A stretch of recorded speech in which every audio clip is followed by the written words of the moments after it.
जय हिंद दोस्तों, माध्यमिक न्यूज़ रे पर आपका स्वागत है। आज हम आपके लिए लाए हैं फिजिकल साइंस लाइट चैप्टर प्रकाश। इसके तहत हम 2017 का प्रश्न पत्र समाधान करेंगे, ठीक है, जिसे आप अपने साथियों से सजेस्ट कर सकते हैं।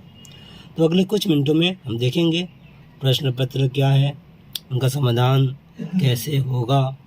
तो इस वीडियो को ध्यान से देखिए। आप अभी देख रहे हैं क्लास 10 जो प्रकाश है, यहाँ थीम नंबर क्या क्या पढ़ना है इस चैप्टर से। देखिए 5 टॉपिक है। एक तो गोलीय दर्पण में प्रकाश का परावर्तन, दूसरा है प्रकाश का परावर्तन, तीसरा है लेंस, चौथा है प्रकाश का वर्ण विक्षेपण और पांचवा है प्रकाश तरंग। याद रखें 14 नंबर का आता है इस पार्ट से 14।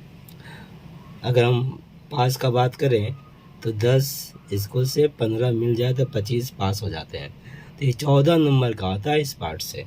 तो अच्छा से आप तैयारी कर लेंगे इस पार्ट को, अब अपने सपनों का मार्क्स हासिल करेंगे। इस शुभेच्छा के साथ मैं आगे बढ़ रहा हूँ। 2017 का देख रहे हैं आपके सामने प्रश्न है। पहला प्रश्न 1 के 5 में रहेगा।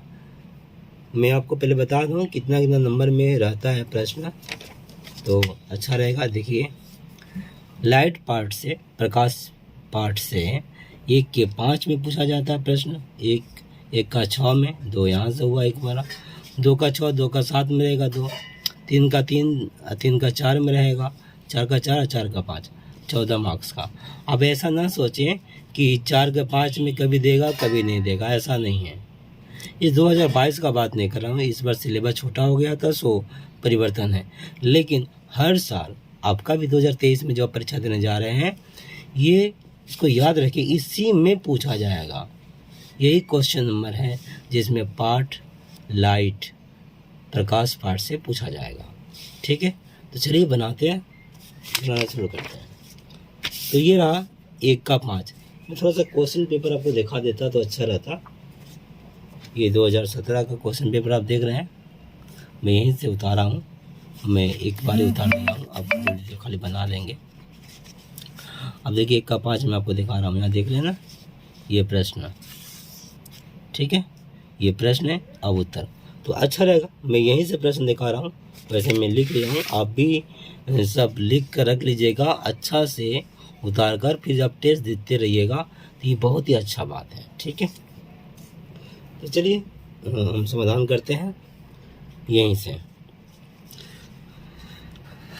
तो पहला प्रश्न जो देख रहे हैं आप, किसी दर्पण के वक्रता अर्धव्यास एवं फोकस दूरी में क्या संबंध है। देखिए इसके बारे में अच्छा से समझना पड़ेगा। अगर आप अच्छा से समझा दूं तो समय लंबा हो जाएगा, तो मैं सिर्फ उत्तर दे दूं कि समझा दूं, लंबा होने दीजिए, मैं तैयार हूं। मैं थोड़ा समझा कर ही आगे बढ़ रहा हूं, ठीक है, ताकि आपको आगे चलकर दिक्कत ना हो। तो किसी इस तरह से सिलेबस भी कंप्लीट हो जाएगा। तो किसी दर्पण के वक्रता अर्धव्यास, वक्रता अर्धव्यास क्या है, फोकस दूरी, ये फोकस दूरी क्या है, तब तो इसके संबंध जानेंगे। तो चलिए मैं आपको विस्तार से बता रहा हूँ। नहीं बताऊँगा, क्योंकि इससे संबंधित बड़ा प्रश्न भी है। अभी मैंने देखा तो जो बड़ा प्रश्न आएगा ना, जो 18, 19, 20 में, तो बड़ा प्रश्न में अपने आप समझ लीजिएगा। फिलहाल ये MCQ है, तो MCQ की तरह ही मैं इसको समाधान करते जा रहा हूँ और आप देखते जाइए, ठीक है। तो इसका उत्तर क्या होगा, याद रखिएगा, ये वाला है, अर्धव्यास का आधा, F बराबर अर्धव्यास का आधा। ये आपका सही जवाब है। अर्धव्यास एवं फोकस दूरी में क्या संबंध है, तो फोकस दूरी बराबर अर्धव्यास का आधा, ठीक है। तो मैं लिखते चलूँ, अच्छा रहेगा। रुकिए मैं उतार लूँ तो फिर दिखाता। तो इसे याद रखिए, फोकस दूरी बराबर होता है अर्धव्यास का आधा, या 2 यहाँ आ जाएगा तो 2F बराबर R। हालांकि सवाल जब बनाइएगा तो 2F बराबर R ही रहेगा। आते हैं आगे, 1 का 6 जब सफ़ेद प्रकाश किसी प्रिज्म द्वारा वर्तित होता है तो कौन रंग सबसे अधिक विचलित होता है? सफ़ेद प्रकाश जब क्या होता है, वर्तित होता है प्रिज्म से, तो सबसे अधिक जो विचलित होता है ना, वो है बैगनी। क्या है उत्तर? बैगनी। ठीक है, तो मैं उत्तर लिख दूं, हो गया इसका उत्तर बैगनी। अब हम चलते हैं, अच्छा ये उत्तर लिख दिया मैं, बैगनी। अब हम चलेंगे 2 का 7 में। चलिए 2 का 7 में चलते हैं। 2 का 7 और 2 का 6, 6 7 है। हाँ, 2 का 6 7। 2 का 6 में देखिए प्रश्न है आपका, वर्ण विक्षेपण का एक प्राकृतिक उदाहरण दीजिए। वर्ण विक्षेपण का एक प्राकृतिक उदाहरण हम जानते ही हैं, इंद्रधनुष। क्या है?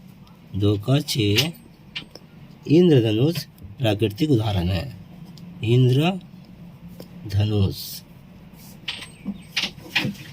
हो गया।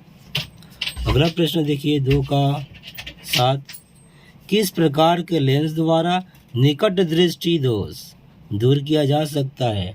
निकट दृष्टि दोष जो है ना, 2 का 7 नंबर, ये अवतल लेंस द्वारा दूर किया जाता है, अवतल लेंस। ठीक है, अगला प्रश्न है 2 हो गया। अब 3 का 3 पर चलते हैं। ठीक है, 3 का 3 गिरा, 3 का 3, किसी माध्यम का वर्तनांक प्रकाश के वेग पर किस प्रकार निर्भर करता है? किसी माध्यम का वर्तनांक प्रकाश के वेग पर किस प्रकार निर्भर करता है? ऐसा है ना कि वर्तनांक अधिक होने पर प्रकाश का वेग कम और वर्तनांक कम होने पर प्रकाश का वेग अधिक होता है। ये उत्तर है, मैं लिख दूं, चलिए लिख रहा हूँ, चलिए मैं लिख कर बता रहा हूँ उत्तर। तो वर्तनांक अधिक होने पर, वर्तनांक, आप स्किप करके आगे बढ़ जाइएगा, वर्तनांक अधिक होने पर, वर्तनांक जब अधिक होगा तो प्रकाश का वेग कम हो जाएगा, प्रकाश का वेग कम हो गया। तथा अब इसका उल्टा होगा, वर्तनांक कम होने पर आप लिखेंगे, वर्तनांक कम होने पर, अधिक होने पर, वर्तनांक कम होने पर क्या होगा? अब प्रकाश का वेग कम की जगह क्या होगा? अधिक।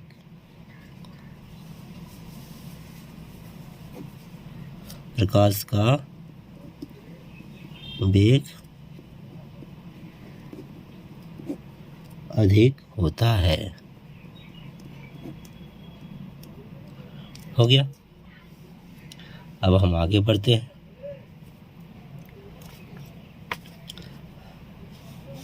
अथवा 2 नंबर का है, 2 मार्क्स का। अथवा करके देखिए, गाड़ी के हेडलाइट में किस प्रकार का दर्पण का उपयोग होता है और क्यों? गाड़ी के हेडलाइट में किस प्रकार का दर्पण का उपयोग होता है? हेडलाइट जो गाड़ी के सामने होता है ना, चलाते हैं बड़ा गाड़ी के सामने, तो यहाँ जो हेडलाइट है वहाँ पर हम लोग अवतल दर्पण का प्रयोग करते हैं। किसका? अवतल। क्यों? चलिए हम लोग उत्तर में आपको लिख कर दिखा दे रहा हूँ। एक प्रश्न में 2 है, अथवा आपको दोनों में से कोई एक ही लिखना है। जैसे मान लीजिए अथवा करके आप ये लिखना चाहते हैं तो अथवा 3 का 2 लिखने की जरूरत नहीं है, आप 3 का 2 लिख कर ये चाहिए, दोनों में से कोई एक लिख सकते हैं। ठीक है, अथवा लिखने की ज़रूरत आपको नहीं पड़ेगा। तो हमने कहा गाड़ी के हेडलाइट में किस प्रकार का दर्पण का उपयोग होता है। तो गाड़ी के दर्पण में मैं सिर्फ अवतल दर्पण लिख दे रहा हूँ, अवतल दर्पण हो गया। तो एक प्रश्न हो गया। दूसरा प्रश्न का उत्तर है क्यों। तो देखिए इसमें क्या होता है ना, चलो मैं लिखते जा रहा हूँ, टाइम निकल जाएगा आपका, उत्तर समझ में आ जाएगा। मैं सहज भाषा में लिख दे रहा हूँ क्योंकि इसमें बल्ब फोकस पर रहता है। क्या होता है, इसमें अवतल दर्पण, इसमें अवतल दर्पण में बल्ब कहाँ रहता है, मतलब हेडलाइट का जब बात हो रहा है, इसमें बल्ब फोकस पर रहता है जिससे प्रकाश अनंत तक फैलता है,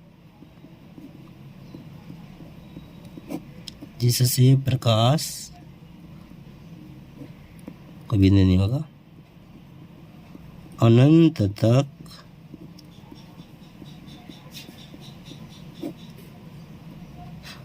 तक फैलता है और दूर की वस्तुएं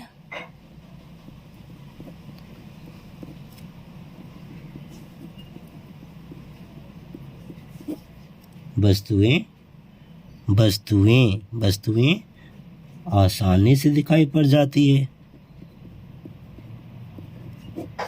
आसानी से दिखाई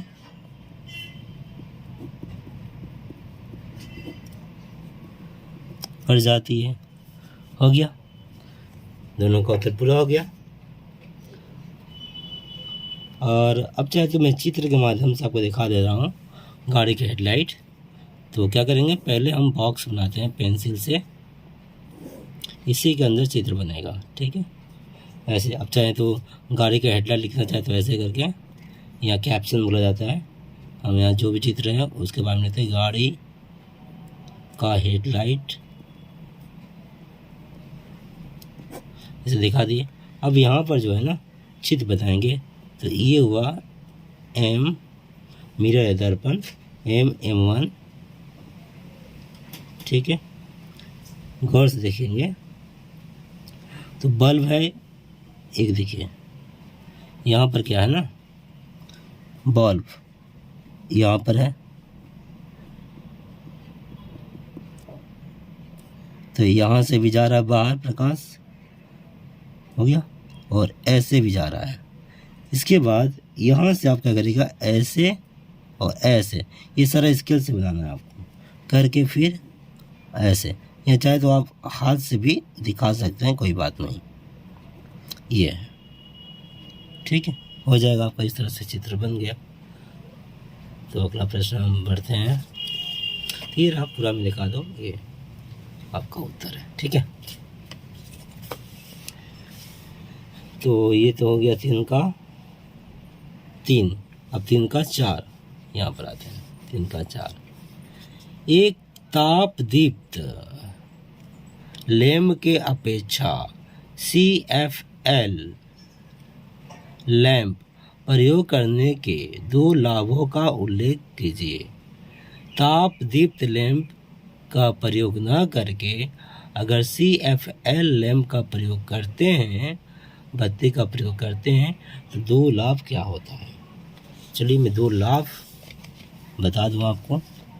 3 का 4 ना, 2 लाभ ऐसे लिख देंगे। और 1 नंबर लाभ क्या है, देखिए कम वोल्टेज में अधिक प्रकाश देता है। CFL है ना, कम वोल्टेज में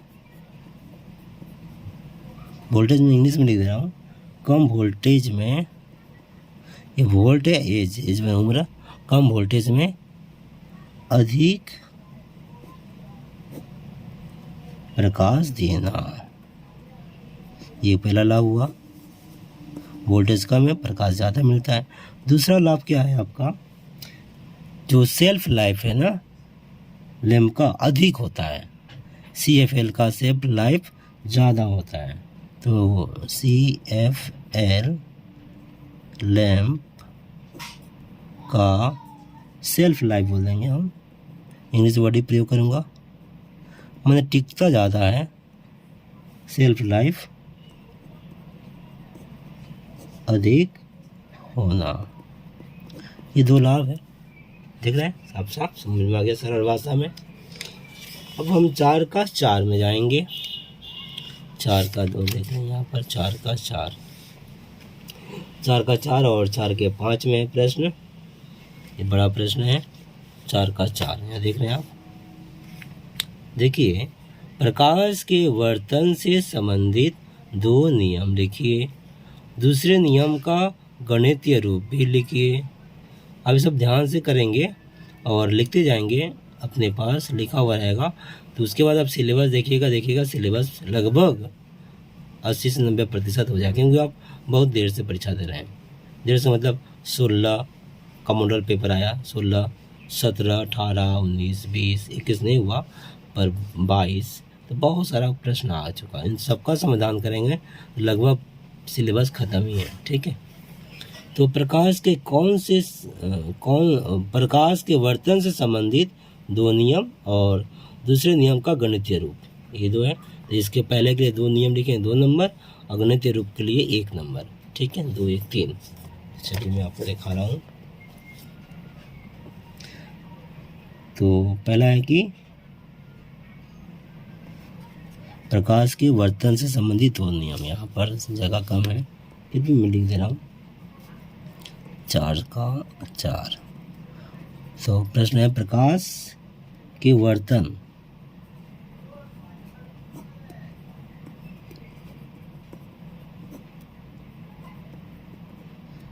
से संबंधित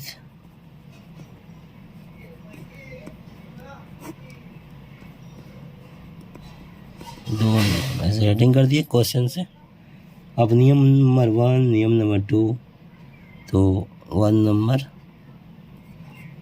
क्या है, देखिए, आपतित किरण, वर्तित किरण और अभिलंब तीनों सदा एक ही तल में होता है।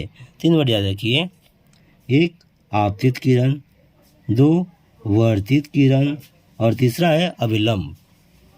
तीनों, चलिए मैं लिख दे रहा हूँ, आपतित, ठीक है, आपतित हो, आपतित किरण, वर्तित वर पति होता है तो वर्तित, ऐसे भी याद कर सकते हैं आप, वर दुल्हा राजा, वर्तित किरण, आपतित किरण, वर्तित किरण और अभिलंब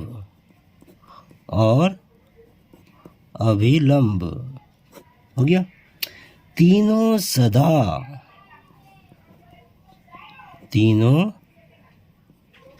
सदा एक ही तल में होता है, एक ही तल में होता है।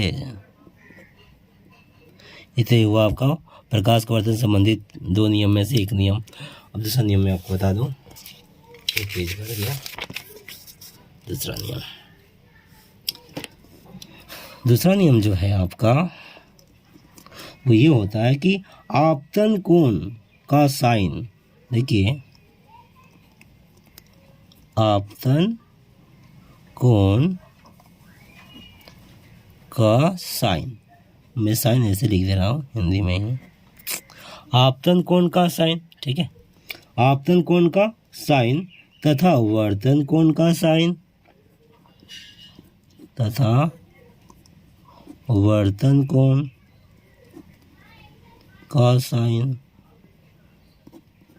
आपतन कोण का साइन तथा वर्तन कोण का साइन, ठीक है, आपतन कोण का साइन तथा वर्तन कोण का साइन का अनुपात,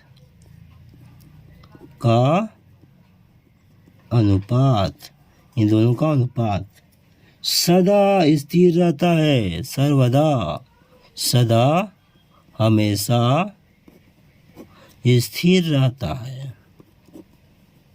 देखिए कितना आसान है। आपतन कोण का साइन, वर्तन कोण का साइन का अनुपात सदा स्थिर रहता है, एक ही रहता है। तो ये दो प्रश्न तो हो गया, दो प्रश्न मतलब दो नियम हो गया। दो नंबर का। अब अगला है दूसरे नियम का गणितीय रूप लिखिए। ये जो अभी लिखे ना दूसरा नियम, इसका गणितीय रूप क्या। चलिए हमने कहा कि एक प्रश्न में दो का रहेगा तो बुलेट बना के लिखेंगे। हाँ, जैसे कि यहाँ पर हमको बुलेट बना देना चाहिए था, ये वाला 4 का 4 ऐसे बुलेट कर देंगे, पेंसिल से इसको भर देंगे।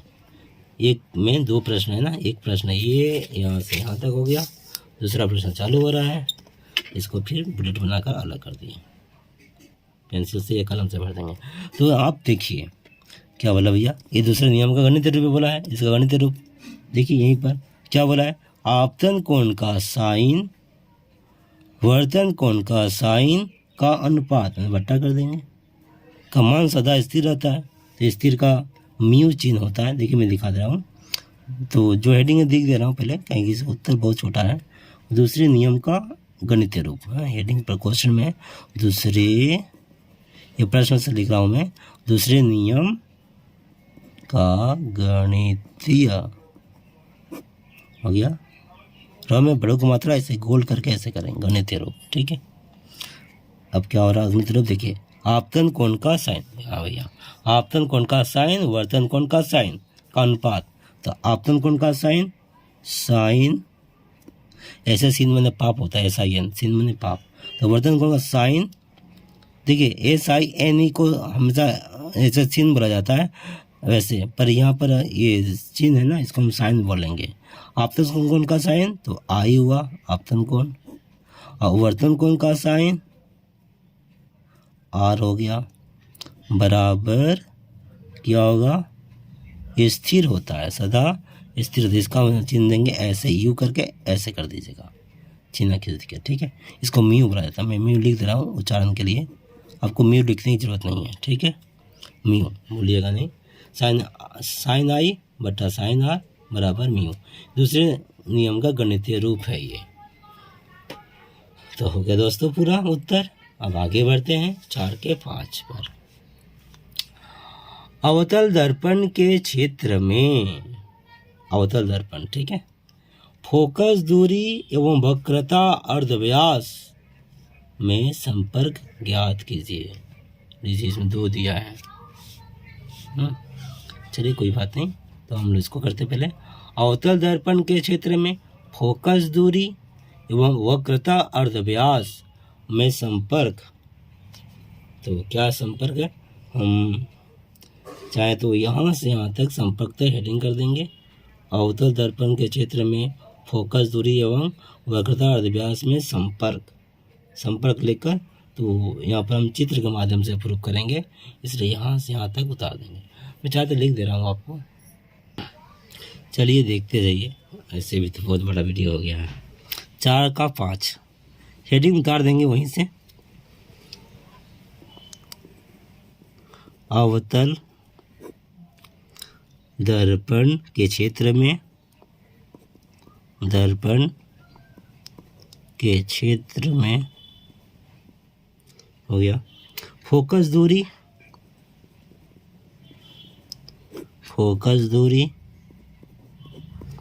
एवं वक्रता अर्धव्यास में, वक्रता अर्धव्यास में संपर्क। तो आप चाहे तो नहीं भी उतार सकते हैं, ऐसा हो गया। अब हम बंधु आपका संपर्क बताऊंगा चित्र के माध्यम से, इसलिए हमने उतार लिया है। तो कंपास रहेगा तो आप पेंसिल से ऐसे खींच दीजिएगा चाप, ठीक है। मैं हाथ से ही बना दे रहा हूँ, ऐसे कर देंगे, हो गया। ये दर्पण है तो इस तरफ से हम ऐसे ऐसे चिन्ह काट देंगे, मतलब कि इधर आपका रेड ऑक्साइड है, इधर से दिखाई देगा, ठीक है। ये हो गया। फिर बीचों बीच चिन्ह काटना है। ये P बिंदी दबा के यहाँ P लिखेंगे, देख रहे हैं। ये C, जैसे गोल होगा ना उसका सेंटर है C, और इन दोनों का जो बीच में F हो गया। इसके बाद करना क्या है, इसके रख के आपको ऐसे सीधा कर देना है और यहाँ से ऐसे निशान दे देंगे, हो गया। उसके बाद यहाँ से आता हुआ ऐसे, आप ऐसे ऐसे भी कर सकते हैं। इन दोनों के बीच में डॉट डॉट डॉट इसके रख ऐसे आधा कर लीजिएगा, और ये जो कोण बन रहा है इसका नाम है I, हो गया। और ये जो कोण है ना भैया, ये है R, IR। आप इसे समझ रहे हैं कि दो समांतर रेखा है, जब ऐसे मिलेगा तो क्या होता है, ये बराबर ये एकांतर कोण का मान बराबर होता है। दूसरा चीज़, यहाँ से यहाँ का दूरी जो है और ये जो दूरी है ये भी बराबर है, इसलिए ये दोनों जो होगा ये और ये मान बराबर ही होगा। R, यहाँ R1 R2 थोड़ा बड़ा कर दीजिएगा, R2 R1 R2 या फिर R1 भी लिख सकते हैं। तो ये पूरा का पूरा मामला हुआ। अब मैं आपको नाम एक एक बताऊं। ये जो यहाँ से यहाँ जा रही है इसका नाम लिख देंगे आपतित किरण, आपतित किरण, हो गया। टकराने के बाद वैसे लौट रही है, ये है वर्तन, वर्तन किरण, आपतित किरण, वर्तन किरण। ये जो I है मैं अलग से दिखा दूँ, I वहाँ जगह नहीं हो रहा है। I मतलब आपतन कोण, आपतन कोण, ऐसे आप भी अलग से दिखा दीजिएगा, दिखाई दे रहा है, हाँ। और ये R का लिखेंगे, R वर्तन कोण, वर्तन कोण, ठीक है। तो ये जो R है ना, ये 1 मत लिखिए, अच्छा रहेगा, क्योंकि मैं R का दिखा रहा हूँ। R1 R यहाँ R, ये नीचे वाला है R1, ऐसे, ठीक है। ये R, ये R1, दोबारा बनाने के लिए मत बोलिएगा, सिंपल सा है R1। तो ये हो गया पूरा का पूरा, ये चित्र है। यहाँ चाहे तो आप, अब मैं इसको काट दे रहा हूँ, यहाँ चाहे आप ये लिख दीजिएगा, ये बस। ये चित्र बनाने के बाद हम इसको प्रूफ का दिखाएंगे क्या, देखिए गौर से। ACF ये समद्विबाहु है, क्योंकि ये दोनों बराबर है, हमने कहा ना ये दोनों बराबर हैं। तो यहाँ लिखेंगे हम, थोड़ा सा मैं ऊपर बढ़ रहा हूँ, समद्विबाहु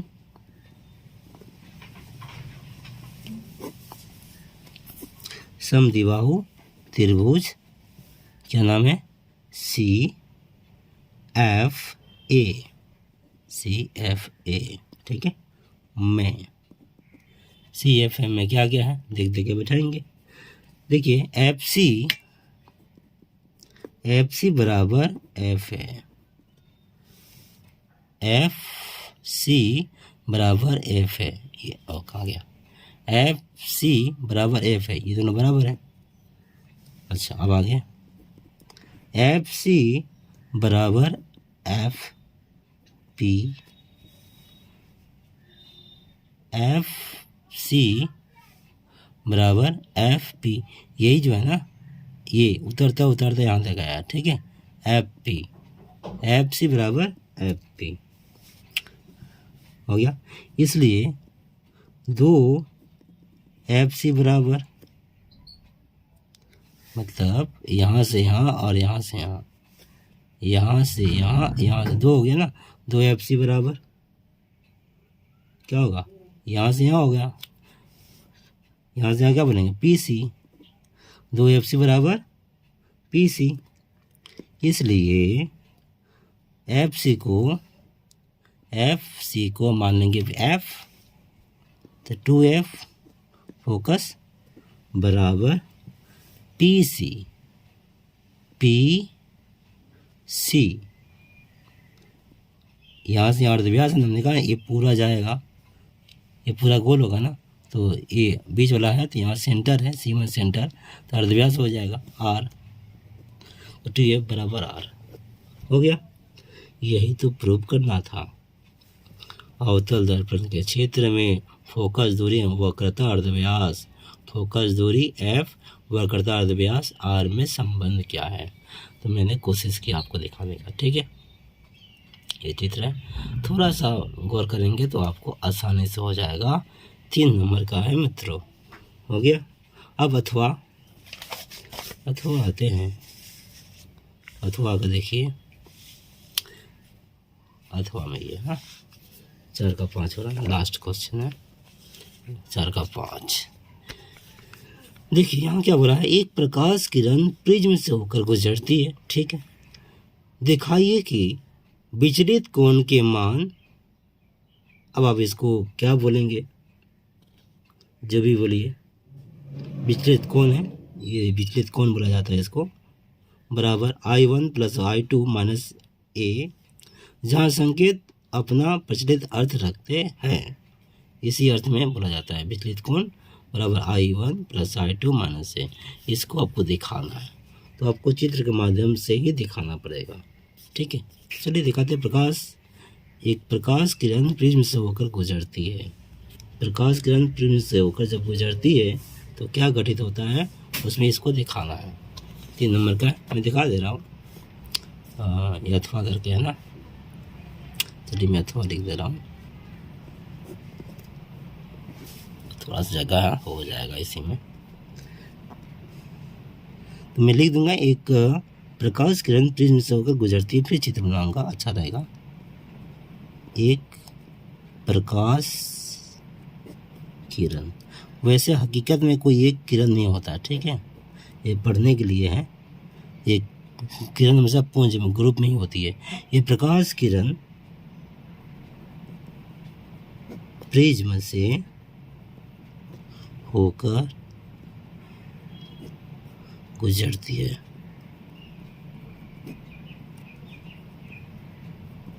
हो गया। अब मैं यहाँ पर आपको चित्र से दिखा रहा हूँ, देखिए ऐसे कर दीजिएगा, हो गया। थोड़ा ध्यान से देखेंगे, सब अच्छा से समझ में आ जाएगा। अब आपको स्केल रख के क्या करना है, सीधा ऐसे लेना है यहाँ से, और फिर dot dot dot dot dot dot करके आर पार कर देना है। हो गया। इसके बाद सीधा फिर ऐसे कर देना है। हो गया। उसके बाद फिर इसको नीचे कर देना है ऐसे। हो गया। इसके साथ क्या है, यहाँ से बीचों बीच इसके रखेंगे और सीधा ऐसे करके फिर डॉट डॉट डॉट कर ऊपर कर देंगे। यहाँ से सीधा ले जाएंगे, फिर dot dot dot dot dot ऊपर कर देंगे। देख रहे हैं इस तरह से। और ये जो है इसका नाम है I1, इसको बोलेंगे I2। हो गया। ये R1। अब इसको यहाँ दिखाई देगा, ऐसे जा रहा है, ये ऐसे जा रहा है, ये ऐसे जा रहा है। R1 ये हुआ R2, R1 R2। हो गया। यहाँ से जो ये है ना, ये यहाँ पर आप लिख देंगे वही, वो जो चिन्ह है आपका विचलित कोण का, ऐसे करके ऐसे, ठीक है, कर दिए बस। असल में क्या होता है, प्रिज्म होता है ना, प्रिज्म तो आपका इस तरह से होता है, दिखा रहा हूँ, ऐसे करके ऐसे होता है, ऐसे, ठीक है। अब इसको एक जगह से काट कर निकाला गया है, माने यहाँ से अगर काट कर निकाला जाएगा हिस्सा तो इस तरह से वो त्रिभुज जैसा होगा, उसी पर ही बनाया जा रहा है। यहाँ पर हम लिख देंगे प्रिज्म का प्रधान छेद, प्रिज्म का प्रधान छेद, अच्छा से याद कर लीजिएगा, ठीक है। उसके ऊपर दिखाया गया है। अतः विचलित कोण का संबंध दिखा देते हैं, लिखेंगे अतः विचलित कोण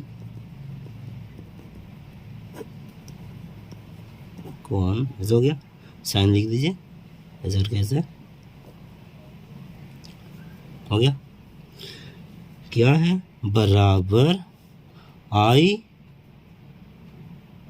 ये 2 है तो I1 कर देंगे, I1 plus I2, I1 plus I2 minus, अब मैं आपको यहाँ पर एक चीज़ दिखा रहा हूँ, जो यहाँ पर ए था ना, ये कहाँ पर है, देखिए मैं ये यहाँ पर होता है ए, ठीक है, तो माइनस ए हो गया, विचलित कोण बराबर ये I1 प्लस I2 माइनस ए, ये चित्र आप देखें ना तो आप आराम से बना लीजिएगा, उम्मीद है। तो अब तक कोई क्वेश्चन नहीं है, 2017 का आपका लाइट चैप्टर का पूरा हो गया।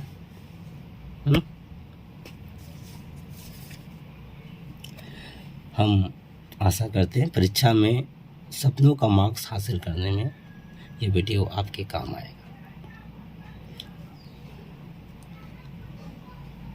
और ये भी उम्मीद है कि ये वीडियो काफ़ी पसंद आया होगा।